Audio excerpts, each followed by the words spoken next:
तस्मिन् ब्रह्मर्षयः सर्वे देवर्षे पितृदेवतः देवर्षे पितृदेवतः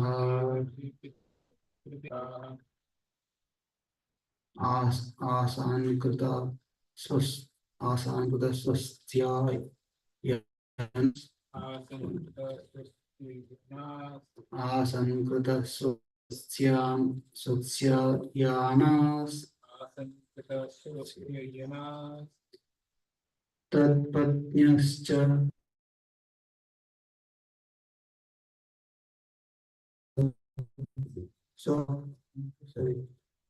सभर्तृकः सभातृकः तत्पत्न्यश्च सभातृकः तत्पत्न्यश्च सभातृकः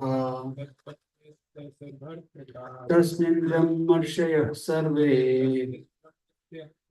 देवर्षि पितृदेवताः आसन्कृतः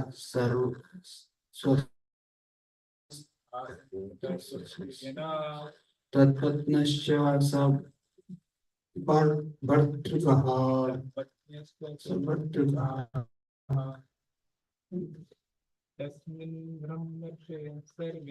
तस्मिन् ब्रह्मर्षयः सर्वे देवर्षि पितृदेवताः आसन्कृतः स्वस्य यानास् तत्पत्न्यश्च सभर्तृकः. Translation and purport by Sri Bhaktivedanta Swami Prabhupada. It said word for meaning also. Tasmin, in that sacrifice, Brahma Rishaya, the Brahmanas, Sarve, all, Devarshi, the Devarshis, Pitris, ancestors, Devataha, demigods, Asan, were, Kritas, Swasti Ayana, were nicely decorated with ornaments. Tatpatnayaha, their wife, Cha, and Sabartraka,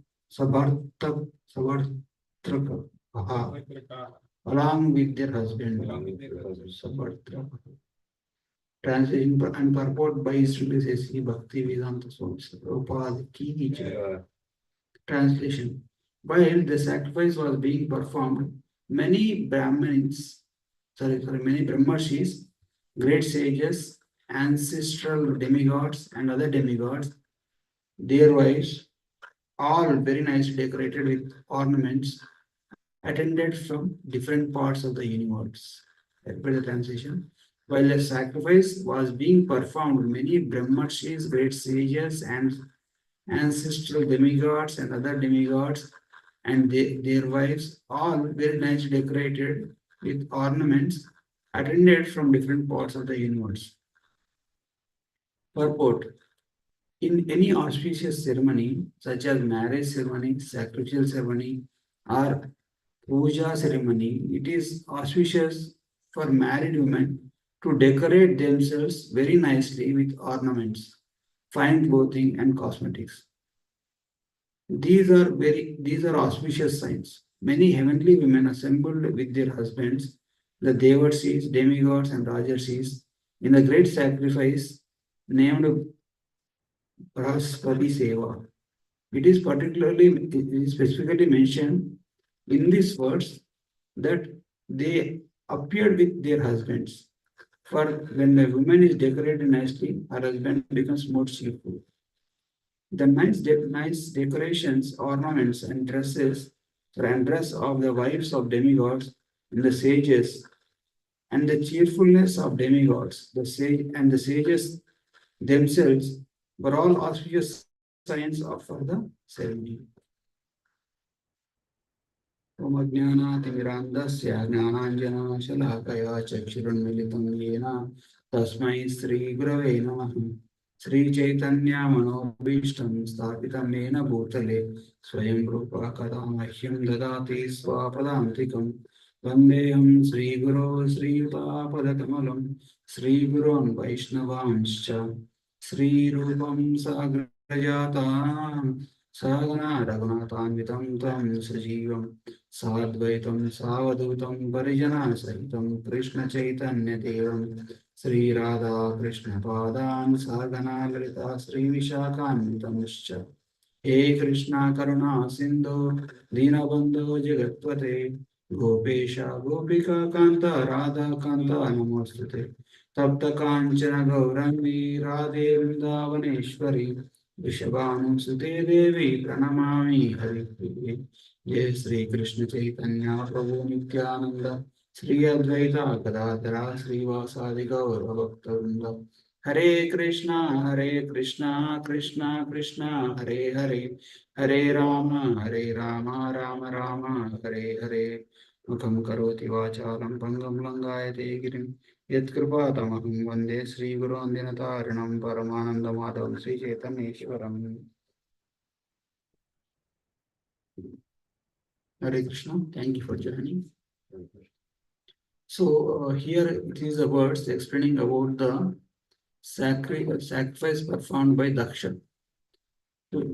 Before this sacrifice, there was one more sacrifice performed by the demigods in the heavenly planets, and where Daksha gets offended for no reason, because only seeing Lord Shiva sitting when he arrives into the assembly, and he takes it as offense because he thinks that Lord Shiva is not respecting him. And uh, Daksha curses Shiva and Nandi curses Daksha and other Brahmanas, and Brahmanas curses the followers of Shiva. So a lot of things happen. So in the midst of all these things, Lord Shiva just doesn't take any sides. He just gets up and then leaves the place. And after that, in order to insult Lord Shiva more, Daksha started a sacrifice. And this sacrifice, he uh, he invited everyone except Lord Shiva and Mother Sati. So now, how the sacrifice is going on, the arrangements of sacrifice are explained here. So the all the devotees who are attended there, they all most of them know that what is going on between Lord Shiva and Daksha.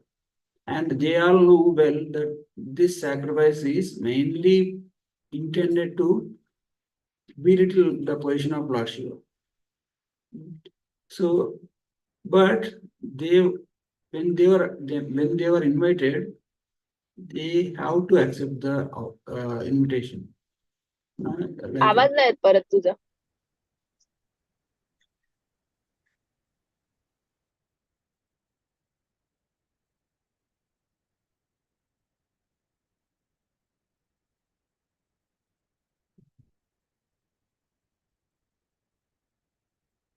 So they have to accept the invitation, and most of them accepted the invitation out of fear of Daksha's wrath, because Daksha may curse them also. So they came. So when they came, like you'll see in the later on in the later how it happened is when like now when Daksha sacrifice was destroyed, even the demigods and like different persons, they are also punished. So basically, that is the means like if if two great personalities, when they have some disagreement, when they have this vengeful attitude, then the ordinary devotees, ordinary people in general, they suffer a lot. Like when two big powers fight, many other small countries or small communities, they actually suffer because of their clashes. So, so in the same way, the position of all the sages and the demigods are like that kind of thing. So now here, uh, this verse doesn't highlight that much, but especially if we go to the previous verse, which was discussed yesterday, it is said that Daksha was honoring the Supreme Personality of Godhead. Krishna is worshipping Krishna.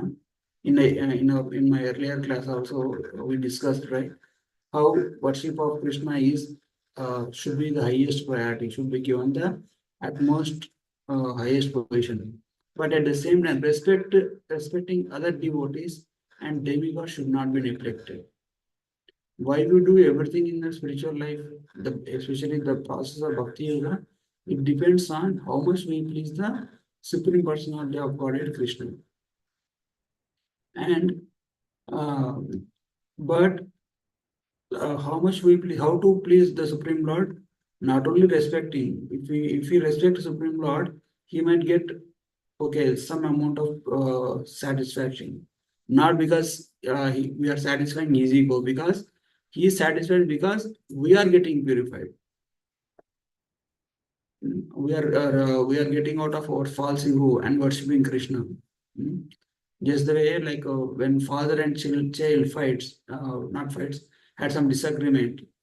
Then when the child gives up its like no uh, petty anger and then goes to father and start talking and expressing relation like expressing her love or dear, that will please the father, because that way it will help the child more and more. Because sometimes in order to discipline the child, just father might have acted very strictly, so the child might get disappointed that point of time. Why my father is behaving like this? He was always friendly, nice. But why my father is now behaving so harsh? So despite having that, if the child approaches, then it gives okay. The child learned the lesson, and at the same time, child is maintaining its relationship with me. In the same way, due to our past karma, due to our conditioning, we have been suffering in this material world. We lost our total connection with Krishna totally. But when we take to worship of Lord in the form of His Murti, in the form of His holy name, in the form of reading His the books of Srimad Bhagavatam, Bhagavad Gita, it will give pleasure to the Lord. Yes, now He's coming on track. He's trying to re-establish relation between us. But what Krishna should also have done something, right, to re-establish the relation is Krishna has been like not just the father. Even though the child becomes upset on the father or mother, child a father or mother will not stop taking care of the child. They'll feed the child, they'll take care of the child, they see to that all the desires of the child are fulfilled. So in that way, Krishna has been expressing his love from the time he never stopped expressing his love. Now, for us to live in this body, we cannot live in our material body without the Paramatma, not even a second. So the soul, along with the super soul, lives within the body. As soon as the as per the karma, the time to live in this body is over. Paramatma leaves the body. Following Paramatma, soul also leaves the body. And why Paramatma is maintaining this body? Only for us to go through our karmic reactions, action, and then either good or bad, and then get purified, get more and become more and more advanced in the spiritual life, and then finally, when we completely become purified of our independent mentality, we'll go back to Godhead. So, so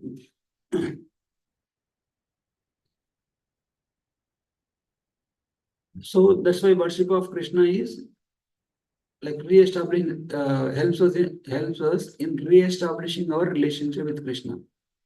But in Srimad, I don't know which verse in Chaitanya Charitamrita this verse comes. Okay, Mother Parvati asks Lord Shiva, "My Lord, you will be always meditating. Whom do you worship?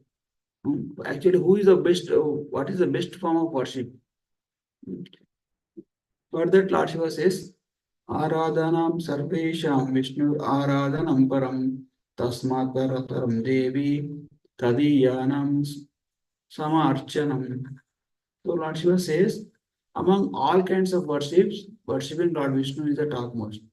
But I'll read the translation. Lord Shiva told to goddess Durga, my dear Devi, although the Vedas recommend the worship of demigods, the worship of Lord Vishnu is the topmost. However, above the worship of Lord Vishnu is the rendering of service to Vaishnavas who are related to Vishnu. Thadiya means somebody who is connected to Lord Vishnu. So Lord Vishnu or Krishna. So that's why worship of Lord Krishna is highest, but more higher than that is worship of Vaishnavas or devotees of Krishna. So if we want to worship, we have to respect demigods. We can worship demigods as the devotees of Krishna. And what is the only benediction that we have to ask the demigods? Only blessing that we need to ask demigods is, my dear Shiva, my dear Lord Shiva, or Ganesh, or any demigod, Lakshmi, Durga. You can worship any demigod, and we can ask only in return. Only one request is to bring me closer to Krishna. Please bless me so that I become advanced, more and more advanced Krishna. Like just the way in Bhagavatam this example comes, right? Dhruva Maharaj was offered a benediction by Kuvera. Kuvera was the treasurer of all demigods. And he asked me anything, I will give for you. And Dhruva Maharaj asked, if you wanted to give me something, give me the benediction that I never remember, I never forget Krishna. I always remember Krishna and never forget Krishna. So that is the benediction that we can ask demigods. And with respect to when we come to Lord Krishna or Vishnu, what kind of benediction we can ask? Because Krishna will provide everything what is good for us without asking. Like a parent, child doesn't have to ask the parent that, "Oh, give me that, give me that." Like especially the babies. The mother will always remember what is good for the child and automatically provides everything. And Prabhupada says Krishna has the heart of million mothers. So he automatically provides everything. Only thing that we have to ask Krishna, only thing that we can ask Krishna is Namaruchi, Jivadaya, and Vaishnava Seva. These three things we can ask.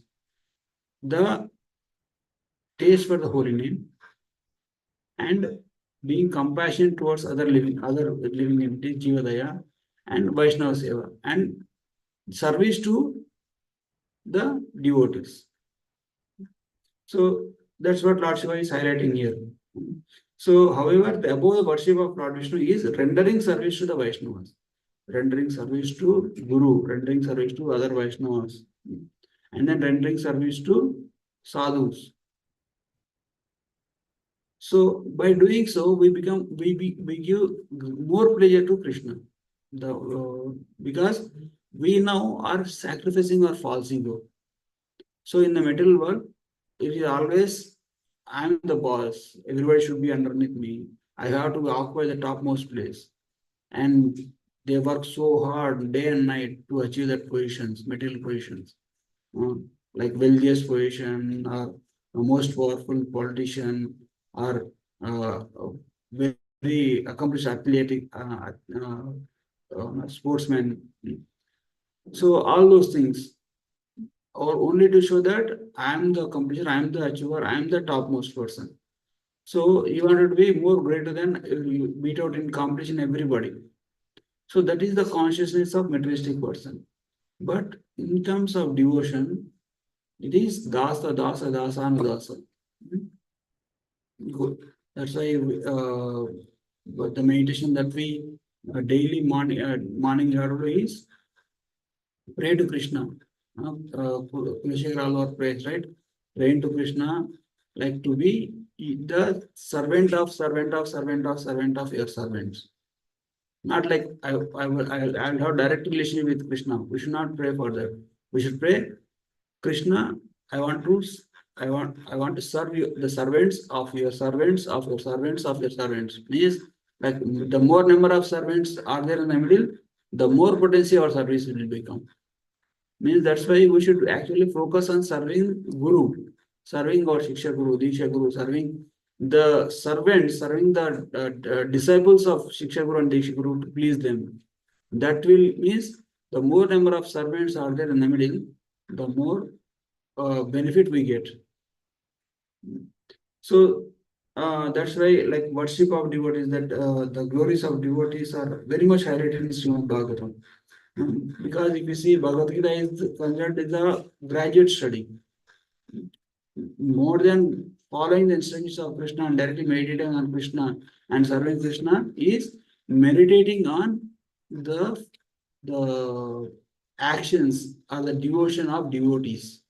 That's why Srimad Bhagavatam is very dear to Krishna. In one sense, Krishna, and there is no difference between Krishna and Srimad Bhagavatam.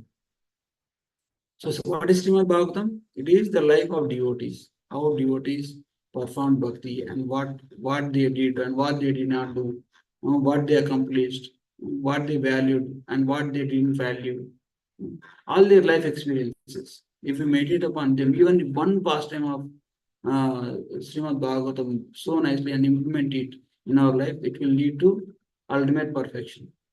So I don't exactly remember the name. There is one pastime, like it is said that when Krishna went to Mathura, there was one uh, one flower vendor. His name is Sudama. Hmm. So when before Krishna went to fight Kamsa, he actually toured entire Mathura. And while touring Mathura, Krishna comes across this washerman. Like he goes to that washerman and asks, "Can you give me the clothes which you are wearing for Kamsa? I want to wear nice clothes." And washerman refuses and insults Krishna, saying that you are a cowherd boy. How can you dare to ask even the clothes of Krishna? And he insults Krishna. And Krishna just slaps him. His head fell off. He falls off, and that person dies. And later on, he was walking from the other store, and Krishna dresses himself and walks into the streets of Mathura. There, he saw one nice flower uh, person selling flower garlands. Krishna goes to him. As soon as Krishna goes to there, that Sudama, his name is Sudama, the flower vendor's name is Sudama. He becomes so happy and he immediately takes all the garlands, he puts on Krishna, and Krishna has friends also, Gopa boys. He puts one garland to everybody. And Krishna becomes so pleased with Sudama. I said, from now onwards, you'll get everything in this material world, and at the end, you'll go back to Godhead. So after hearing this pastime, there is one devotee, he is a Sri Vaishnava in the southern India. I don't remember his name exactly. He is actually this devotee, he becomes so inspired because he got connected to the pastime of offering flower to Krishna. He said, "Oh, I wanted to offer flower to Krishna daily. So I have some land. I will only cultivate flowers. I will only grow flowers." So he's like, no, he done. So he started cultivating the gardens and flower gardens, and daily he used to produce nice flowers. And his only business is taking the flowers and offering to Krishna, and that is only his service. And Krishna was so pleased with him. So, and one time what happened? The king of that region, he actually was looking for a guru. So then, when he was looking for a guru, he said, "Now I will arrange a debate, and everyone from all over the countries, from different countries, they are welcome to participate in the debate. Whoever wins this debate, that person will be the guru of the king. The person will be my guru." So it's like, see, everybody in the kingdom respects king and follow the instructions of king, follow the command of king. And king has to follow the command of his guru. So, in one sense, the guru of the king has more power than king himself.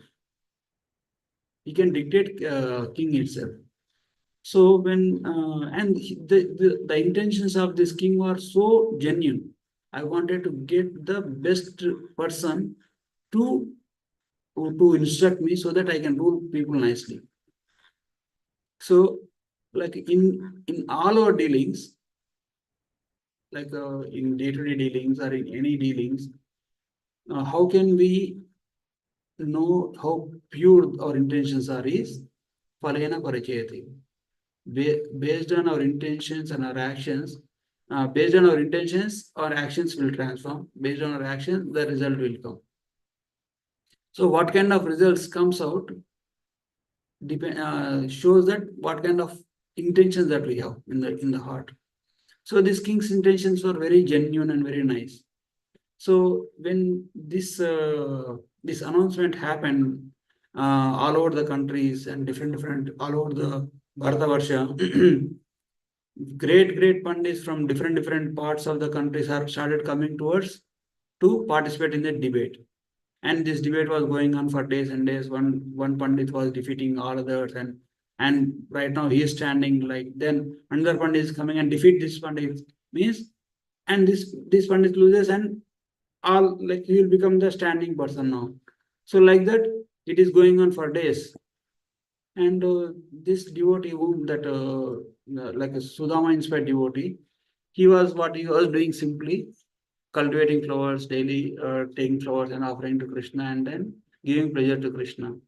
And Krishna, Vishnu speaks from the deity. He says, "Oh, my dear, some Bhattar, I don't know, I don't know exactly his name. I'm not able to recall." Says, "Why don't you go and participate in the debate? Now your king is, that the king of this region is arranging a debate, right? You go and participate in that debate." So when that instruction was given to him, he said, "My dear Lord, it has been many years I even touch a book. I've been just cultivating the flowers and offering the garlands to you. That's only my service. I don't know anything about this, like, because to participate in debate, you have to have knowledge about Vedas, Puranas, Ityasas. Is anything can be asked from anywhere. I don't have that much knowledge. I don't know if I be able to even qualified to be there in that debate." And Krishna says, "You don't worry about all those things. You just go and enroll yourself. Just go and express yourself that I wanted to debate." So, and this person goes, and then he says, "Okay, when, like, no, I came for debate." And it is a sensation. Oh, debate! He came for debate. He is now, these pandits are there who are actually defeated everybody. He has to defeat all these pandits so that he will be the guru of the king. So, and this news spread far and wide, and all the people came, and debate started.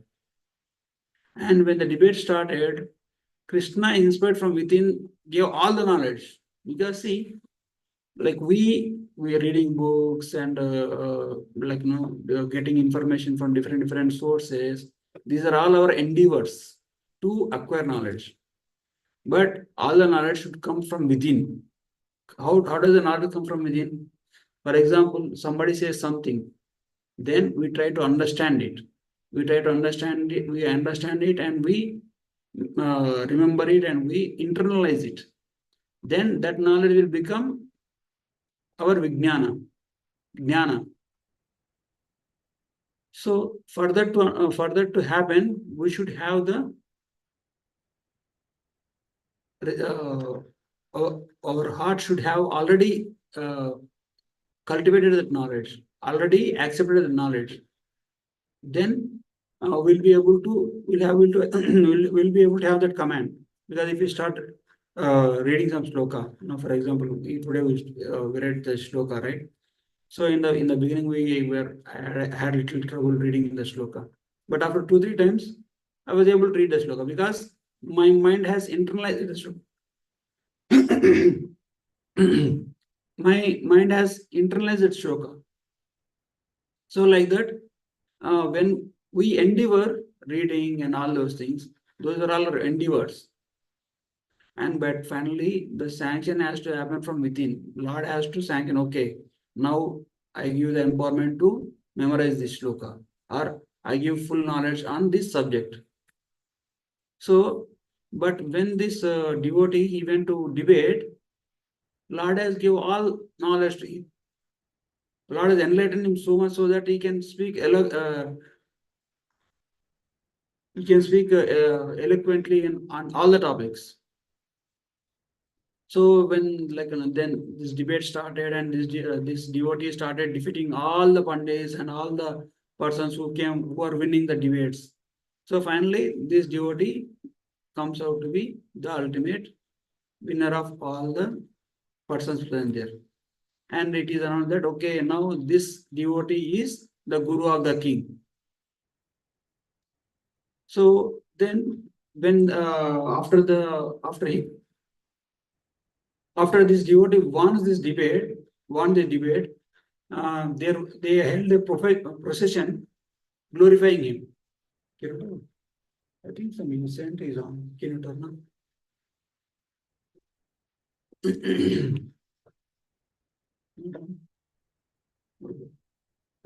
So, so, they were carrying out a procession to glorifying him. So when this procession was going on, Lord Vishnu comes on his Garuda and witnesses that, and sees, and he actually he becomes very pleased. And none of the persons present there were able to see the Lord. Only this devotee was actually won the debate, and who actually been in the procession. He saw the Lord and then glorified the Lord. And after the procession is done, after everything is done, he again goes to his farm and then started cultivating the flowers. And then he didn't care about anything, what the opulence, everything he get. And whenever a king approaches, he used to give him some guidance and then sends him away. So means why we narrated the story is that devotee just took the inspiration from one pastime, from one character of Srimad Bhagavatam, which ultimately made him so dear to Krishna. So that's why meditating on the pastimes of devotees, meditating on lives of devotees, and meditating on serving the devotees and pleasing the devotees should be our highest priority in the process of bhakti. And we should respect all the demigods as the devotees of Krishna. And that way we can attain the perfection. We can easily get out of this all the anarthas that we are going through, and then ultimately become dear to Krishna. The more we please Krishna and his devotees, the more easy our path of self-realization through the bhakti yoga process becomes. Okay, that's what I could speak of. If anybody have any questions or comments, you can take here. Hare Krishna, anybody have any? Maybe I wanted to ask, you told about the sanction of Krishna Yeah. for everything. Mm. You gave the example of memorization as stupid. Mm. So, relating to such examples, sometimes due to the emergence of more of anarthas, or we are not able to chant or do our basic sadhana, or we do not have the intention to do seva. So, or in the same case, memorize the slokas or understand some spiritual topics, or understand the bhav of the saint. So, how do we carry out? How does one carry out that? What does one Carry out what? like to get to smooth, and one Okay. it seems that one is not able to progress. So the question is like for us to do some bhakti or have some knowledge, there should be the sanction of the Lord. But we sometimes get lost ourselves in the material things, and we lose the inspiration to perform that activities. We lack the inspiration to endeavor for the perfection. Then how can we do that is just by taking like-minded devotees, association of like-minded devotees. That's why association plays a major role in this Kali Yuga. So that's why in other yugas, Satya Yuga, Treta Yuga, Dhruva Maharaj actually sat alone and did Kirtana. He chanted Om Namo Bhagavate Vasudeva. And Bharat Maharaj, all the kings and all the devotees, they at the end of their life, they go to forest and they meditate alone and they achieve perfection.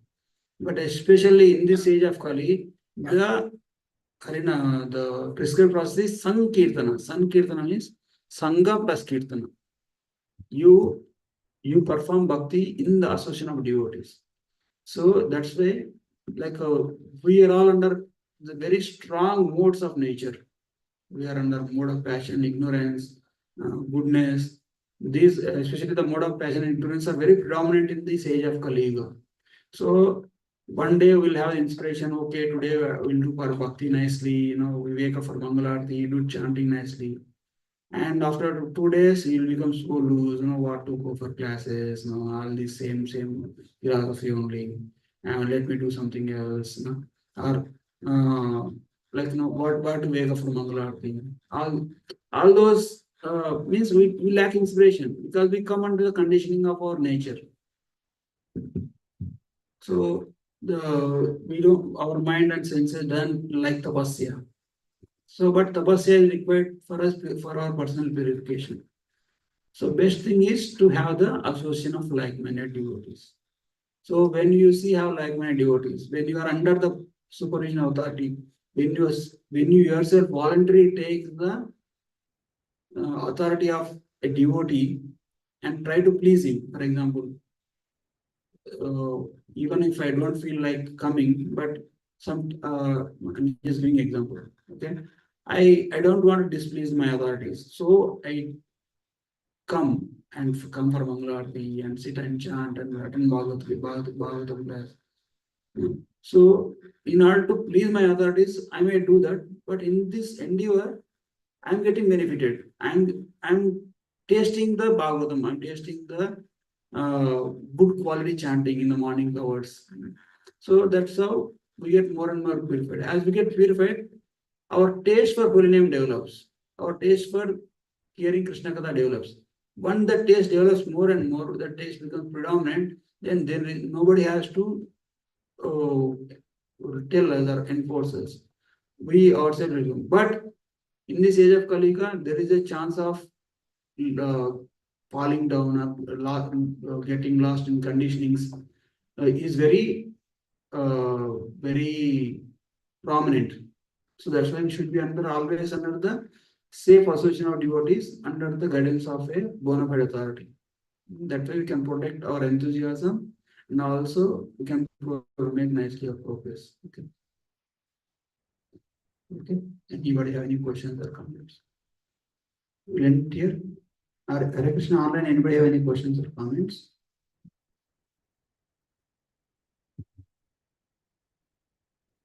We'll end here. Tantra Srimad Bhagavatam ki jai, Shri Prabhupada ki jai, and Koti Vaishnava ki jai. Thank you very much. Hare Krishna.